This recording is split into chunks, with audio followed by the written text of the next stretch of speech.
Das modalidades cirúrgicas para tratamento da apneia do sono, a cirurgia esquelética, o avanço maxilomandibular, né, ou seja, a cirurgia ortognática aplicada à apneia, é a cirurgia mais efetiva. É o que você tem o maior grau de sucesso. Aí, comparando isso com todo o resto, com amidalectomia, com palatoplastia, com turbinectomia, com todas as outras cirurgias utilizadas ou que já foram utilizadas para ronquiapneia do sono, sem dúvida, o avanço maxilomandibular é que traz o melhor nível de resultado. A gente tem uma revisão da Associação Médica Brasileira que aponta que 82% dos pacientes têm sucesso nesse tipo de procedimento. Todos os pacientes que a gente operou, sem exceção, todos os pacientes referiram melhora. Todos eles. Falaram assim, olha, melhorou. Então, não tem nenhum paciente que falou o seguinte, não, eu operei, eu fiz o avanço maxilomandibular e continuo do mesmo jeito. Muito menos estou pior. Isso nunca aconteceu. Então, assim, é uma estatística grande, é mais de 700 casos operados, e nenhum caso, zero, falou, não, eu estou pior que eu estava ou eu não melhorei. Todos melhoraram. Os critérios de sucesso, ou seja, o paciente chegou no nível que ele precisava, não chegou no nível que ele precisava, como eu falei, é multifatorial e é relativo, né? Porque, de acordo com a apneia inicial, de acordo com a obesidade que o paciente tem, de acordo com outros fatores associados, paciente tabagista, por exemplo, ele às vezes não tem um grau de melhora na mesma proporção do paciente não tabagista. Não sei te explicar por que isso, mas acontece. Pessoal, esse avanço maxilomandibular, como o doutor Leandro bem falou, é todo feito por dentro da boca, não fica cicatriz, as técnicas estão muito avançadas, muito modernas. Explica um pouquinho, né? Não deixa de boca amarrada mais. Com resultados excelentes, igual ele falou, como a gente realçou, é multifatorial, tem que também fazer um acompanhamento médico, tratar hábitos, mas assim, existem cirurgias hoje muito seguras que podem ajudar bastante. Paciente jovem, apneia grave, dessaturação importante, sintomático, a chance desse paciente aderir ao CPAP no longo prazo é quase nula. Né? Ou seja, um paciente com 35 anos, apneia grave, a chance desse paciente usar o CPAP pelos próximos 20 anos é quase zero. Ou seja, ele adere ao CPAP, ele usa o CPAP e depois ele abandona o CPAP. E quando ele abandona o CPAP, o problema está lá. O CPAP para tratar apneia é igual o óculos para tratar miopia. Quando você está com o óculos, você não é míope. Mas quando você tira o óculos, você continua míope. Então, o CPAP, quando você dorme com ele, você não tem apneia. Mas quando você para de dormir com ele, o problema continua. E no paciente jovem, especificamente, isso é um problema bastante crítico. A taxa de adesão ao tratamento do paciente jovem, ao tratamento com CPAP, é ruim, é muito ruim. Então, esses pacientes especificamente são os que mais se beneficiam da cirurgia esquelética. E assim, é muita gente. É muita gente. A quantidade de pacientes jovens com apneia grave que seriam beneficiados pela cirurgia é uma quantidade absurda. Né? O que falta, muitas vezes? A informação. Às vezes a pessoa não tem acesso a essa informação. Ela vai no profissional e fala, não, você tem que usar CPAP, e não dá mais nenhuma alternativa.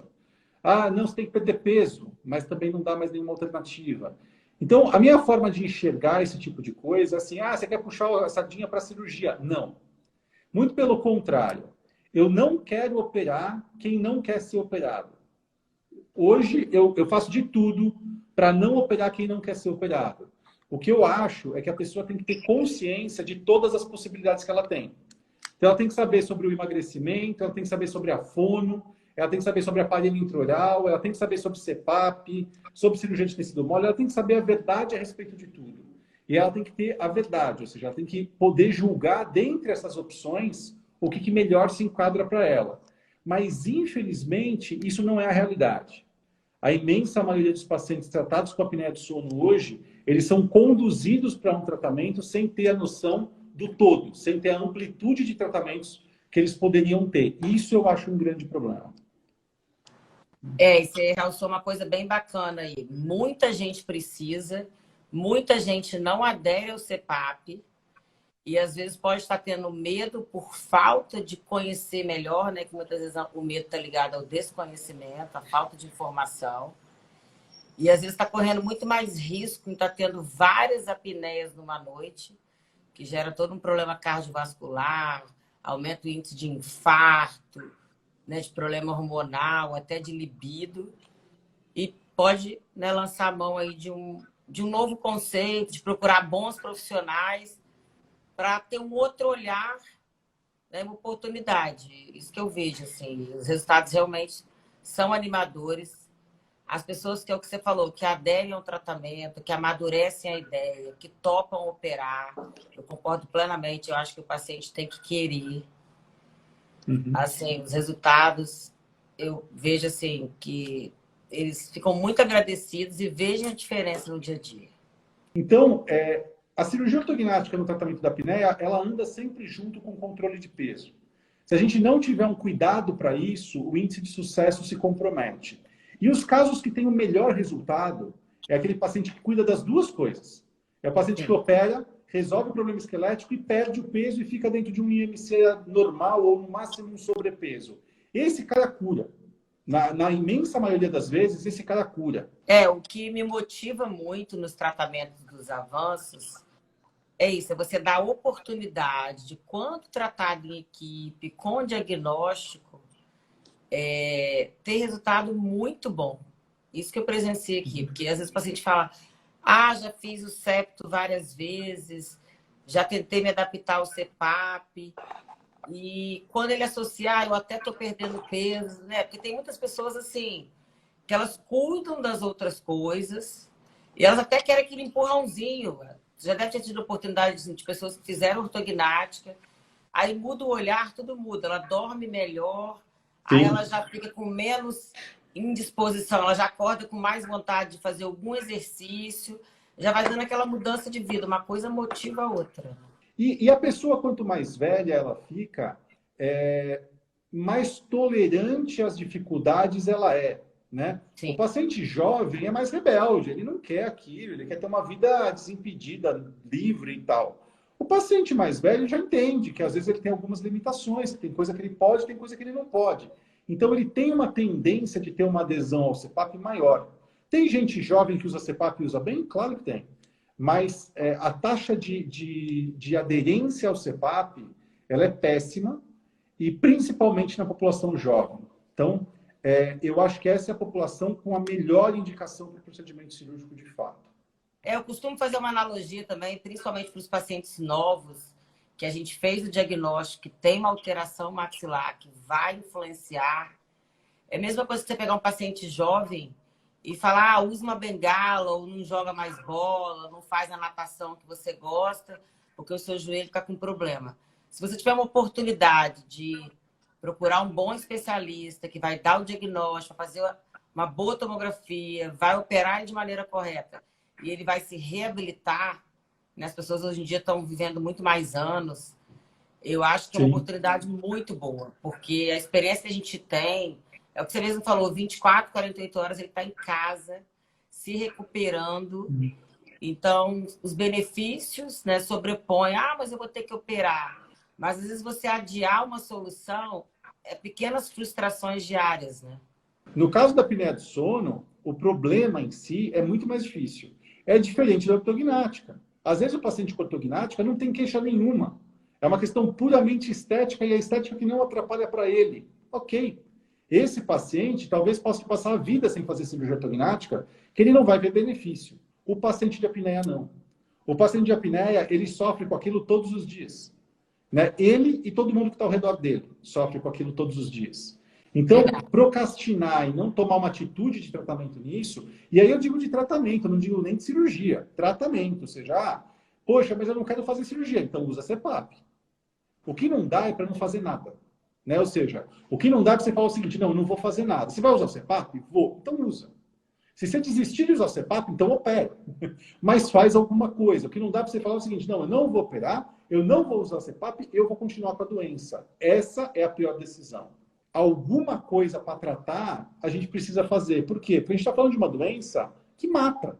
Né? Ela não mata diretamente, ela mata indiretamente, mas mata.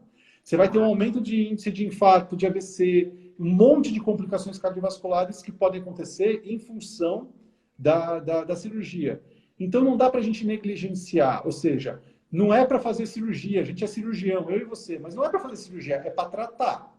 É para tratar. Então, vai usar CPAP? Usa. Agora, no dia que você falar o seguinte, deixei o CPAP de lado, então volta no médico, volta no cirurgião, volta aqui, olha, desisti do CPAP, eu preciso de outra coisa. Porque senão você vai deixar o CPAP de lado e o problema vai continuar e as coisas vão acontecer. Então, esse eu acho que é o maior recado. Esse eu acho que é o ponto mais importante. É a pessoa entender a necessidade do tratamento, não da cirurgia. A cirurgia é só uma das opções de tratamento que ele tem, né? Que vai estar mais indicado para uns e menos indicado para outros. Mas o tratamento é fundamental. É muito mais perigoso, eu costumo brincar com os pacientes, né? Não dê chance para azar. Exatamente isso. Se você vai usar aparelho intraoral para poucos casos, né, que são efetivos, casos leves, têm bons resultados, ou se você vai se adaptar ao CPAP, ou se você vai tirar as dúvidas e vai amadurecer a ideia de fazer uma cirurgia, tudo bem, é normal ter medo, é normal parar para pensar.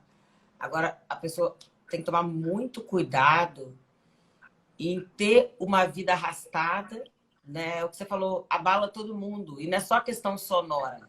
É o dia a dia. Normalmente, quem tem problema respiratório tem muito mais tendência a ter mau humor, a ter indisposição, alteração de libido. A gente vê várias consequências, né, doutor? Que se ele botar na balança depois, é o que a gente falou. Por que eu não fiz antes? Por incrível que pareça, a apneia do sono, o paciente faz bastante barulho para dormir, mas a doença é silenciosa, né? Por quê? Ele tem aquele problema todos os dias, ano após ano. E ele vai tendo problemas de saúde decorrente daquilo, só que ele não associa aquilo. Por quê? Pô, eu ronco há 10 anos e eu tive problema de pressão agora. Ele não associa que uma coisa vai levando a outra. E aí, às vezes, ele vai se vendo com um monte de problemas. Ele vai se vendo com um monte de problemas, com um monte de questões a tratar. E aí a cirurgia já pode até não ser mais indicada, não ser mais uma alternativa. E às vezes o paciente pode ter uma complicação mais séria, sem saber. Ah, tudo bem, eu ronco a apneia, eu tenho que cuidar disso aqui, mas, pô, eu tô enrolado no trabalho, eu tô com a minha vida muito corrida, eu tô com isso, tô com aquilo. Só que a saúde vai deteriorando. O problema de saúde vai deteriorando. A obesidade é a mesma coisa. Tem um monte de outros problemas que são a mesma coisa, né? Só que, assim, é para o nosso bem-estar, né? É o que eu acabei de falar quando a gente está começando a fazer essa live. Não é a cirurgia, o importante é o tratamento, seja ele qual for, né? Ah, eu vou usar um aparelho intraoral e o aparelho intraoral vai resolver o meu problema. Então, usa, né? Ou seja, ótimo, se o aparelho intraoral, que é um procedimento simples, tranquilo, fácil, indolor, vai resolver o problema, usa. Agora, estou usando, não resolveu o problema, não joga a poeira para baixo do tapete, né? Ou seja, ó, não resolveu, vamos encarar o que precisa resolver. Vamos entender o que é e vamos fazer o que precisa. Porque a consequência no longo prazo é péssima. Então, se você está ouvindo uma opção só, talvez você está ouvindo parte da verdade. Tem coisa que só tem uma opção? Tem. Mas muita coisa tem mais de uma opção. E mesmo que uma das opções seja mais óbvia, eu acho que é importante você conhecer todas elas para decidir o que você acha melhor. Essa é a minha posição, né? Ou seja, mas você quer fazer cirurgia? Claro, de quem precisa e de quem quer operar. Quem não precisa e quem não quer operar, eu também não quero operar. Porque é só dor de cabeça para mim e para quem faz isso. É multifatorial, né? Os problemas de ronquiapneia, como a gente tirou várias dúvidas. E o que eu costumo realçar muito para os meus pacientes é o seguinte: não adianta você querer resultados diferentes fazendo a mesma coisa. Se você está com sobrepeso, vamos pensar numa forma de procurar um profissional que vá te ajudar nisso. Seja muitas das vezes um psicólogo que vai te ajudar na ansiedade, um bom médico, um educador físico. Se tiver um problema funcional, como a gente conversou, cerca de 60% dos casos podem ser beneficiados com cirurgias faciais. Procure informações assertivas, ouça mais de um profissional. E é o que você falou, o que não pode é não fazer nada. Se você vai usar um aparelho intraoral ou vai usar o CPAP, mas compre e use. Ou se você vai tirar as dúvidas da cirurgia e vai animar de fazer uma cirurgia, pense em todos os benefícios que ela vai te dar. Até porque, como uma questão funcional, respiratória, uma questão vital, o seu plano de saúde vai te dar assistência. Então, a gente vê assim, que é um tema muito bacana, né, Leandro? Te agradecer mesmo. Legal.